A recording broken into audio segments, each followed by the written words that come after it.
কালকে ছোট্ট একটা ভোলেনাথের ভিডিও তোমাদের সাথে শেয়ার করেছিলাম যে 5টা সোমবার পড়েছে আর 5টা সোমবারে বাবাকে পঞ্চশস্য দিয়ে বাবার মাথায় অর্পণ করতে হয়। সেই ভিডিওটা তোমরা রাতারাতি একদম ভাইরাল করে দিয়েছো, প্রচুর ভালোবাসা দিয়েছো। সকল বন্ধুদের জানাই অনেক অনেক ধন্যবাদ। তোমরা এইভাবেই পাশে থেকো, আমাকে সাপোর্ট করো, নাইলে কিন্তু আমি আগামী দিনে পথ চলতে পারবো না। ভুল ত্রুটি তো মানুষেরই হয়, মানুষের ছাড়া কারো হবে বলো তো ভুল? পশু পাখি তো আর ভুল করতে আসে না। তোমাদেরকে কালকে বলেছিলাম যে তোমরা যদি পুজোর জোগাড় দেখতে চাও তাহলে আমাকে অবশ্যই কমেন্ট করো, তোমরা কিন্তু প্রচুর কমেন্ট করেছো। তা চলো, আমি যতটুকু জোগাড় করতে পেরেছি সবটাই তোমাদের সাথে শেয়ার করব। আর সকালবেলা বাজারে গেছিলাম, ভালো, আসার সময় প্রচুর বৃষ্টি, অনেকক্ষণ দাঁড়িয়েছিলাম।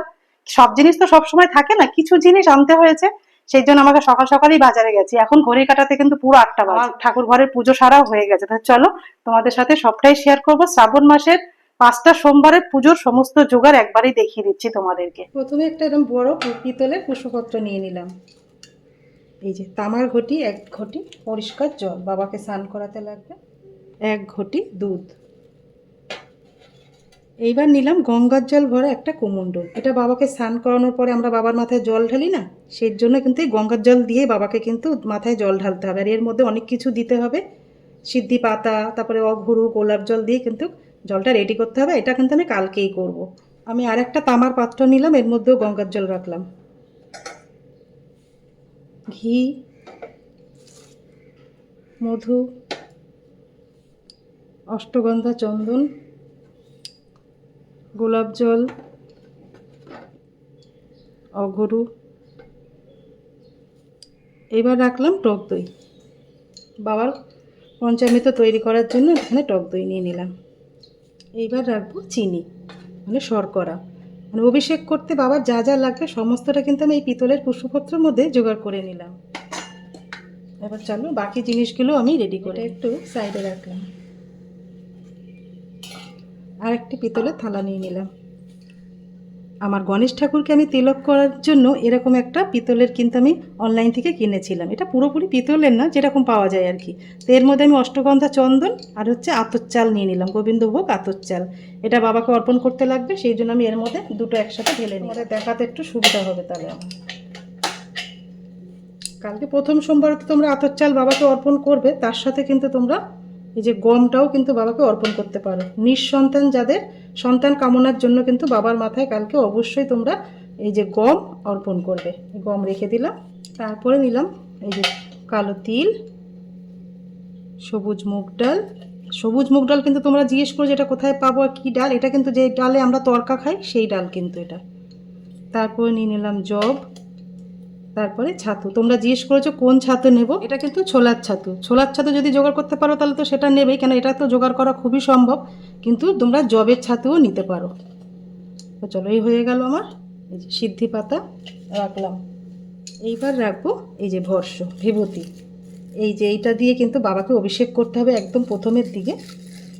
প্রথমে বাবাকে গঙ্গার জল ঢালতে হবে, তারপরে ভর্ষ বাবাকে লেপন করে তারপরে অভিষেক করাতে হবে। সব এক এক করে এর মধ্যে সুন্দর করে সাজিয়ে নিলাম।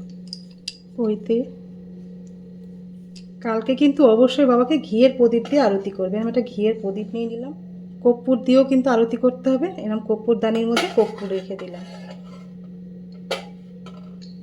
রাখলাম একটি ধূপ, এটা সরিয়ে রাখবো। এবার সামান্য ফুল, আমি বাবার মাথায় কিন্তু কালকে 3টে ফল অর্পণ করতে হবে। 3টে পারো, 5টা পারো, যে যেরকম পারো সেই সেরকমই নিয়ে নেবে। আমি এখানে আম, শশা আর পেয়ারা নিয়ে নিলাম। মিষ্টি তো লাগবেই, এখানে আমি মিষ্টি রেখে দিলাম। একটু আপেল ছিল, সেটাও আমি এর মধ্যে রেখে দিলাম। এবার ফুলটা নিয়ে নিই। এবার এটা একটু সরিয়ে নিয়ে আর একটা পেতলের থালা নিয়ে নেব।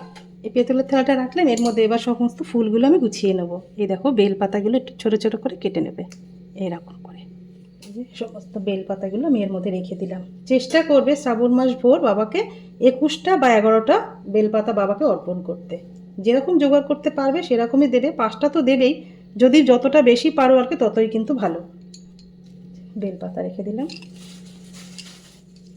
আকন্ত ফুলের মালা, ধুতরা ফুল আর ধুতরা ফলটা আমি একদম জোগাড় করতে পারলাম না, কোথাও পেলাম না। 5টা 6টা দোকান ঘুরলাম, কোথাও পেলাম না। এত বৃষ্টি হচ্ছে না, বলে কালকে রাখবো, আজকে আর রাখবো না।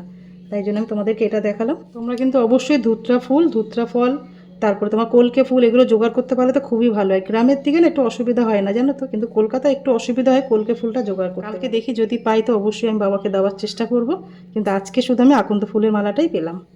আর নিলাম কিছু দূর্বা। দূর্বা কিন্তু অবশ্যই বাবার মাথায় কালকে অর্পণ করবে। স্বামী সন্তানের দীর্ঘায়ু কামনার জন্যই দূর্বা অর্পণ করা হয়।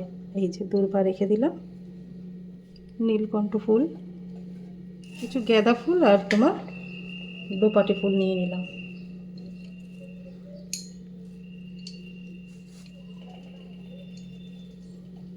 দেখো শ্রাবণ মাসের পুজোয় যা যা লাগবে আমার মনে হয় সমস্তটাই আমি এখানে গুছিয়ে নিয়েছি। তো চলো তোমাদেরকে একবার কাছ থেকে দেখিয়ে দিই। আর তোমরা যদি কিছু জানো অবশ্যই কিন্তু আমাকে শেয়ার করো যে দিদিভাই এটাও লাগবে। আমি তো মোটামুটি সব নিয়েছি, শুধু আকন্দ ফুল আর ধুত্রা ফুলটা বাদ দিয়ে মনে হয় সব কিছুই রেডি করতে পেরেছি বাবার আশীর্বাদ নিয়ে। তা চলো তোমাদেরকে একটু দেখিয়ে দিই। এই যে পিতলের থালাটার মধ্যে সমস্ত ফুল নিয়ে নিয়েছি। রয়েছে ফল মিষ্টি। পিতলের থালাটা দেখছো, এর মধ্যে কিন্তু বাবাকে যা যা অর্পণ করব শস্য সেগুলো রয়েছে, পঞ্চশস্য, তারপরে ধূপ দ্বীপ পৈতে ভস্য, তারপর সিদ্ধি পাতা, আতর চাল, সমস্ত কিছু রয়েছে, অষ্টগন্ধা চন্দন। এটা কিন্তু আমার এইভাবেই থাকে, এর মধ্যে একটা চাল থাকে না, কুমকুম পুষ্পপত্রটা দেখছো, এর মধ্যে কিন্তু বাবার অভিষেক করার জন্য সমস্ত কিছু নিয়ে নিয়েছি। একটা ঘটিতে দুধ, পরিষ্কার জল, 2 জায়গায় গঙ্গার জল, চিনি, ঘি, মধু, অষ্টগন্ধা চন্দন, অগরু, গোলাপ জল। একটু ভালো করে দেখো তো শ্রাবণ মাসে পুজোর জন্য এই জোগাড়টা কি সব কিছু ঠিকঠাক আছে না ঠিকঠাক নেই, তোমরা কিন্তু অবশ্যই আমাকে কমেন্ট করে জানিও কেমন। তো চলো, কেমন লাগলো ভিডিওটা অবশ্যই কিন্তু কমেন্ট করে জানাতে ভুলো না।